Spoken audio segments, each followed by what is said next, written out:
Hello, everyone. Thanks for tuning in. Today's story is The Little Old Woman in the Shoe.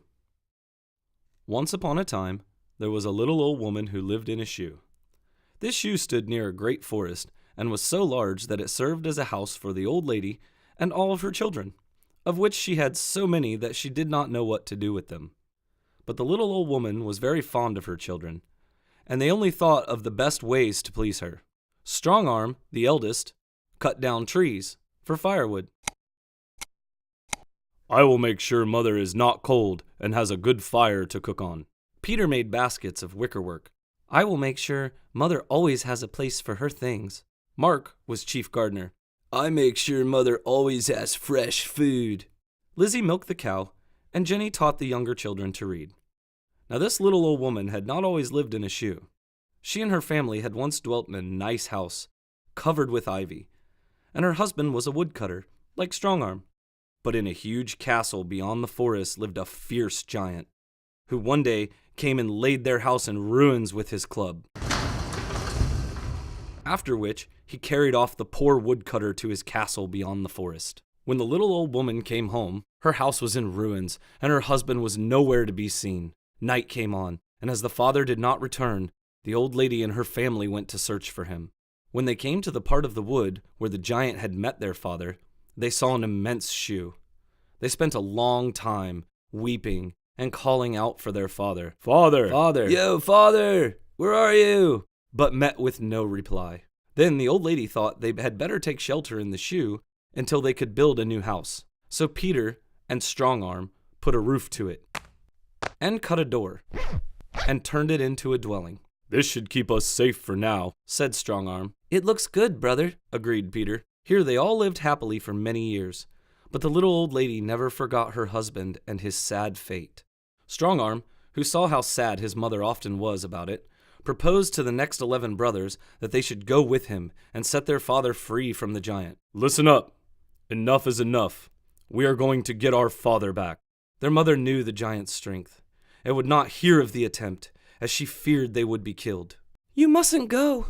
I cannot bear to lose any more of our family. But Strong Arm was not afraid. He bought a dozen sharp swords, and Peter made as many strong shields and helmets, as well as crossbows and iron-headed arrows. They were now quite ready. Strong Arm went to his mother. We have to try. I will do my best to make sure everyone returns safe. I love you, Mother. The little old lady was sad and weeping, but she knew there was no stopping him.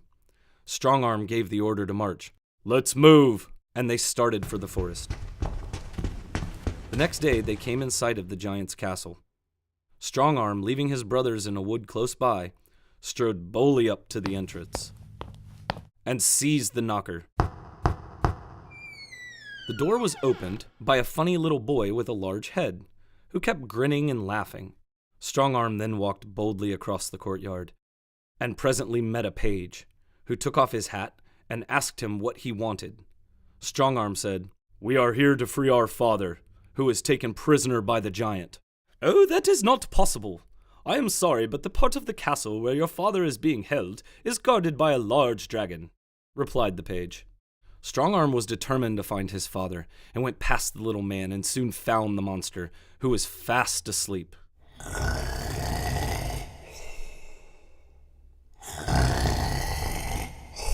So he attacked the dragon quickly with his sword, at which he jumped up, uttering a loud scream, and made as if he would spring forward and seize Strong Arm.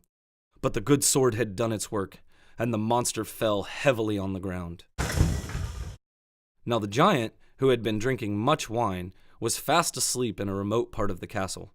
Strong Arm had no sooner finished the dragon than up started the funny little boy who had opened the door.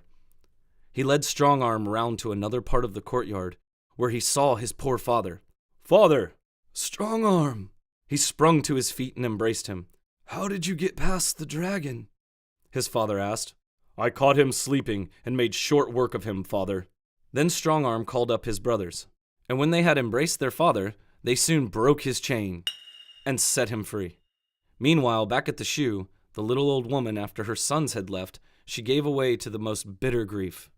While she was in this state, an old witch came up to her and said she would help her, as she hated the giant and wished to be rid of him.